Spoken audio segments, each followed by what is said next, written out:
ಸ್ವಾಗತ ಎದ್ದೇಳು ಕನ್ನಡಿಗ ಯೂಟ್ಯೂಬ್ ಚಾನೆಲ್ಗೆ. ಮದುವೆ ಈ ಒಂದು ಪದ ಕೇಳಿದರೆ ಮನಸ್ಸಿನಲ್ಲಿ ಸಂಭ್ರಮ ಮೂಡುತ್ತದೆ. ಬೆಳಕುಗಳು, ಸಂಗೀತ, ನಗುಮುಖಗಳು, ಸಂಬಂಧಿಕರ ಆಶೀರ್ವಾದ. ಆ ದಿನ ಎಲ್ಲರೂ ಸಂತೋಷವಾಗಿರುತ್ತಾರೆ. ಆದರೆ ಮದುವೆ ಅಂದ್ರೆ ಒಂದು ದಿನದ ಕಾರ್ಯಕ್ರಮವೇ ಅಥವಾ ಒಂದು ಜೀವನದ ಜವಾಬ್ದಾರಿಯೇ?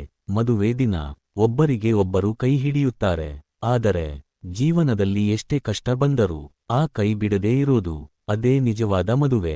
ಇಂದು ನಾವು ತಿಳಿದುಕೊಳ್ಳೋದು, ಮದುವೆ ಯಾಕೆ ಮಾಡುತ್ತಾರೆ, ಸಪ್ತಪದಿ ಅರ್ಥ ಏನು, ಮತ್ತು ಯಾಕೆ ಕೆಲವು ಮದುವೆಗಳು ಯಶಸ್ವಿಯಾಗುತ್ತವೆ, ಕೆಲವು ಮುರಿದು ಹೋಗುತ್ತವೆ. ಕೊನೆವರೆಗೂ ನೋಡಿ. ಈ ವಿಡಿಯೋ ನಿಮ್ಮ ಮದುವೆ ಬಗ್ಗೆ ಇರುವ ಆಲೋಚನೆ ಬದಲಿಸಬಹುದು. ಮದುವೆ ಅಂದ್ರೆ ಏನು? ಮದುವೆ ಅಂದ್ರೆ ಪ್ರೀತಿ ಮಾತ್ರ ಅಲ್ಲ, ಅದು ನಂಬಿಕೆ. ಮದುವೆ ಅಂದ್ರೆ ಜೊತೆ ನಗು ಮಾತ್ರ ಅಲ್ಲ, ಕಷ್ಟದಲ್ಲಿ ಜೊತೆ ನಿಲ್ಲೋದು. ಮದುವೆಯ ನಂತರ ನಾನು ಅನ್ನೋ ಪದ ಕಡಿಮೆಯಾಗುತ್ತದೆ. ನಾವು ಅನ್ನೋ ಜೀವನ ಶುರುವಾಗುತ್ತದೆ. ಇಲ್ಲಿಂದಲೇ ನಿಜವಾದ ಪ್ರಯಾಣ ಆರಂಭ. ನಿರೀಕ್ಷೆಗಳು ಮತ್ತು ನಿಜ ಜೀವನ. ಮದುವೆಗೆ ಮುಂಚೆ ಸಣ್ಣ ಮಾತು ಕೂಡ ಸಂತೋಷ ಕೊಡುತ್ತದೆ. ಗಂಟೆಗಳ ಮಾತು, ಸಣ್ಣ ಜಗಳ ಕೂಡ ಮುದ್ದಾಗಿರುತ್ತದೆ. ಆದರೆ ಮದುವೆಯ ನಂತರ ಜವಾಬ್ದಾರಿಗಳು ಬರುತ್ತವೆ. ಕೆಲಸ, ಹಣ, ಕುಟುಂಬ, ಸಮಯದ ಕೊರತೆ. ಇಲ್ಲಿ ಪ್ರೀತಿ ಪರೀಕ್ಷೆಗೆ ಬರುತ್ತದೆ. ಜಗಳ ಸಮಸ್ಯೆಯಲ್ಲ, ಅರ್ಥಮಾಡಿಕೊಳ್ಳದ ಮನಸ್ಸು ಸಮಸ್ಯೆ. ಮದುವೆಯ ಅರ್ಥ. ಮದುವೆ ಮನಸ್ಸಿನ ಅರ್ಥಮಾಡಿಕೊಳ್ಳುವಿಕೆ, ಹೊಂದಾಣಿಕೆ, ಸಮರ್ಪಣೆ, ಏಕತೆ, ಮೌಲ್ಯಗಳು, ಅಂತ್ಯವಿಲ್ಲದ ಪ್ರೀತಿ. ಈ 6 ವಿಷಯ ಇದ್ದರೆ ಯಾವ ಮದುವೆಯೂ ಮುರಿಯುವುದಿಲ್ಲ. ಸಪ್ತಪದಿ ಇದು ಮದುವೆಯ ಹೃದಯ, ಮದುವೆಯ ಅತ್ಯಂತ ಪವಿತ್ರ ಕ್ಷಣ. ಸಪ್ತಪದಿ ಅಗ್ನಿಯನ್ನು ಸಾಕ್ಷಿಯಾಗಿ ಗಂಡ ಮತ್ತು ಹೆಂಡತಿ ಇಡುವ ಆ 7 ಹೆಜ್ಜೆಗಳು. ಇವು ಕೇವಲ ಆಚರಣೆ ಅಲ್ಲ, ಜೀವನದ ಒಪ್ಪಂದ. ಮೊದಲ ಹೆಜ್ಜೆ ಜೀವನ ನಿರ್ಮಾಣ. ನಾವು ಹಸಿವಿನಿಂದ ನರಳದಂತೆ ಒಬ್ಬರಿಗೊಬ್ಬರು ಸಹಾಯ ಮಾಡೋಣ.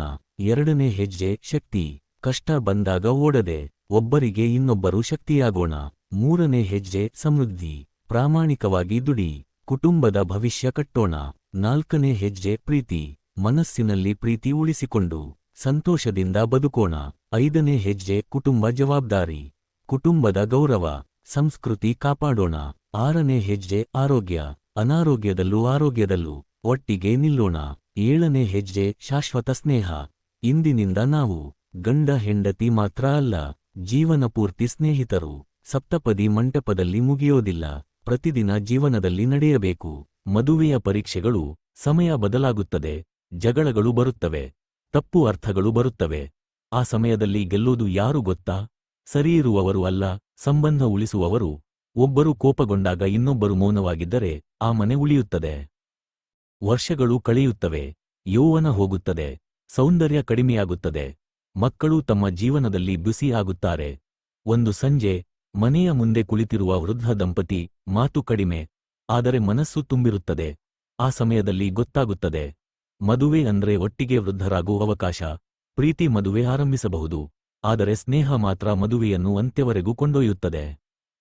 ಈ ವಿಡಿಯೋ ನಿಮ್ಮ ಮನಸ್ಸಿಗೆ ತಾಕಿದರೆ ಇದನ್ನು ನಿಮ್ಮ ಜೀವನ ಸಂಗಾತಿಗೆ ಕಳಿಸಿ ಮತ್ತು ಇಂತಹ ಜೀವನ ಸತ್ಯಗಳಿಗಾಗಿ ನಮ್ಮ ಎದ್ದೇಳು ಕನ್ನಡಿಗ ಯೂಟ್ಯೂಬ್ ಚಾನೆಲ್ ಅನ್ನು ಸಬ್ಸ್ಕ್ರೈಬ್ ಮಾಡಿ, ಸಪೋರ್ಟ್ ಮಾಡಿ. ಧನ್ಯವಾದಗಳು.